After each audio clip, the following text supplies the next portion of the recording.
جنتی لاٹھی،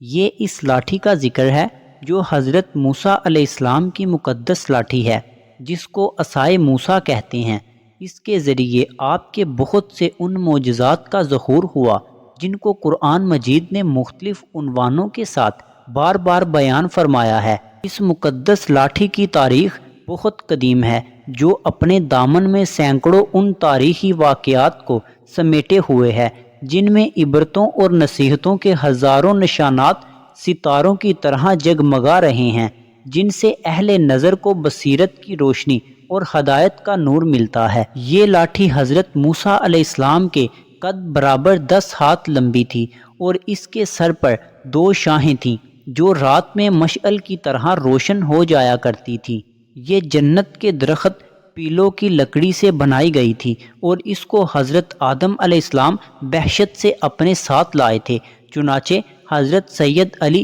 اجہوزی علیہ رحمۃ اللہ نے فرمایا، حضرت آدم علیہ السلام کے 7 عود خوشبودار لکڑی، حضرت موسیٰ علیہ السلام کا عصا جو عزت والی پیلوں کی لکڑی کا تھا، انجیر کی پتیاں، حجر اسود جو مکہ معظمہ میں ہے، اور معظم حضرت سلیمان علیہ السلام کی انگوٹھی، یہ 5 چیزیں جنت سے اتاری گئیں۔ حضرت آدم علیہ السلام کے بعد یہ مقدس عصا حضرات انبیاء کرام علیہم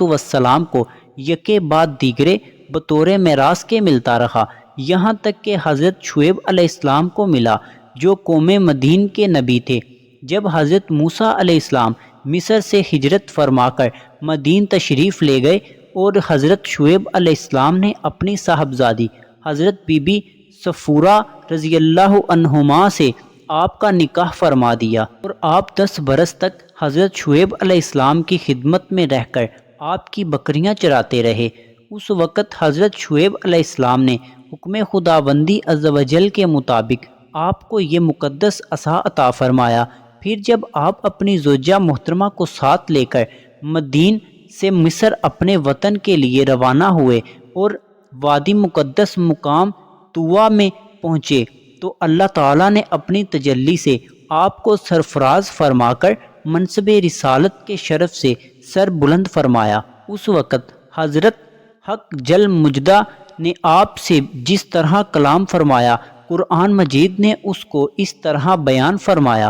اور یہ تیرے داہنے ہاتھ میں کیا ہے اے موسیٰ، عرض کی یہ میرا عصا ہے، میں اس پر تکیہ لگاتا ہوں اور اس سے اپنی بکریوں پر پتے جھاڑتا ہوں، اور میرے اس میں اور کام ہیں۔ دوسرے کاموں کی تفسیر میں حضرت علامہ ابو البرکات عبداللہ بن احمد نصفی علیہ رحمۃ اللہ نے فرمایا، مثلاً اس کو ہاتھ میں لے کر اس کے سہارے چلنا، اس سے بات چیت کر کے دل بہلانا، دن میں اس کا درخت بن کر آپ پر سایہ کرنا، رات میں اس کی دونوں شاخوں کا روشن ہو کر آپ کو روشنی دینا، اس سے دشمنوں، درندوں اور سانپوں بچھوؤں کو مارنا، کنویں سے پانی بھرنے کے وقت اس کا رسی بن جانا اور اس کی دونوں شاخوں کا ڈور بن جانا، بوقت ضرورت اس کا درخت بن کر حسب خواہش پھل دینا، اس کو زمین میں گاڑ دینے سے پانی نکل پڑنا وغیرہ۔ حضرت موسیٰ علیہ السلام اس مقدس لاٹھی سے مذکورہ بالا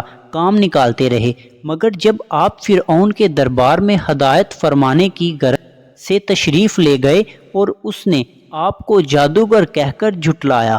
تو آپ کے اس عصا کے ذریعے بڑے بڑے معجزات کا ظہور شروع ہو گیا۔